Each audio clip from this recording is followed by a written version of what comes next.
இலக்கை நோக்கி டுவர்ட் த கோல் இந்த நிகழ்ச்சிக்கு உங்களை அன்புடன் வரவேற்கிறோம்.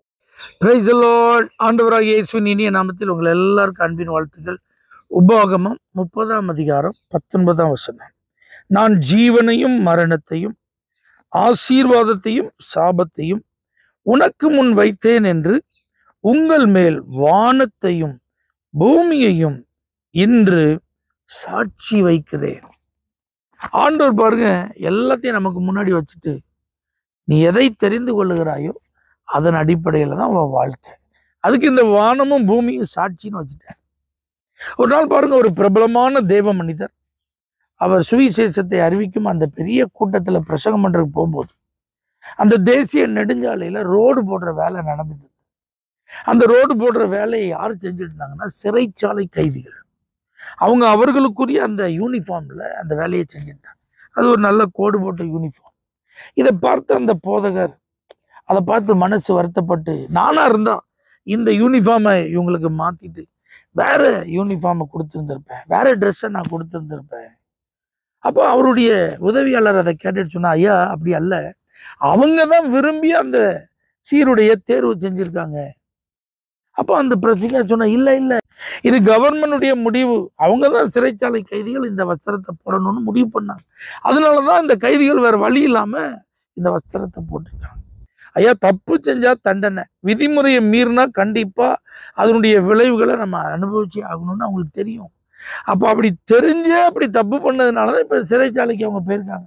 அப்ப இந்த சீருடைய அவர்கள் அணிய வேண்டும் என்று அரசாங்கம் நிர்பந்திக்கல. தப்பு செஞ்சுட்டு உள்ள வந்தா இதைத்தான் நீங்க செய்யணுங்கிறது ஏற்கனவே நியமிக்கப்பட்டது. அதனால இந்த சீருடைய தேர்வு செய்தது அவங்க தான். அப்பதான் அவருக்கு அது புரிந்தது.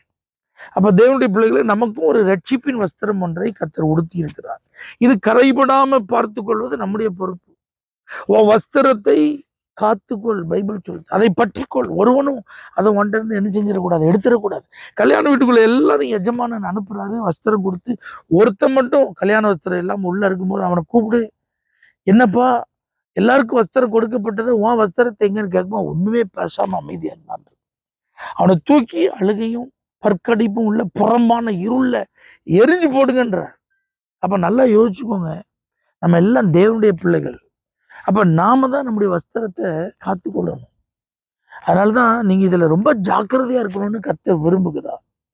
வெளிப்படுத்தின விசேஷத்துல ஒரு சபைக்கு ஆண்டவர் எழுதும்போது சொல்றாரு, நீ வஸ்திரம் இல்லாதவனா இருந்தும் நீ வஸ்திரம் இருக்குன்னு நினைச்சிட்டு இருக்கப்பா. அப்ப பாருங்க, அவங்க என்ன நினைச்சிட்டு இருக்காங்க, தாங்கள் நிர்வாணிகள் என்பதே தெரியாம நாங்க வஸ்திரம் தரிச்சிருக்கிறோன்னே நினைச்சிட்டு இருக்காங்க. அதனாலதான் ஆண்டவர் இன்னைக்கு நம்மள்ட்ட பேசுறாரு.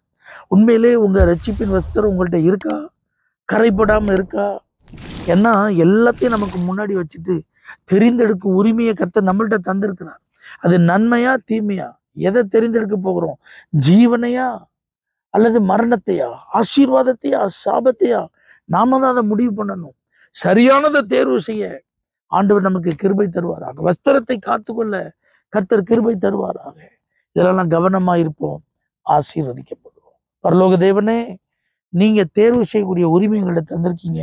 சரியானதை தேர்வு செய்து எங்களுடைய வஸ்திரத்தை காத்துக்கொள்ள உதவிச்சு இயேசுவின் நாமத்தில் பிதாவே, ஆமென். For prayer contact, Pastor J. J. Kumar, El Shaddai Ministries, 9500252586, Surandai.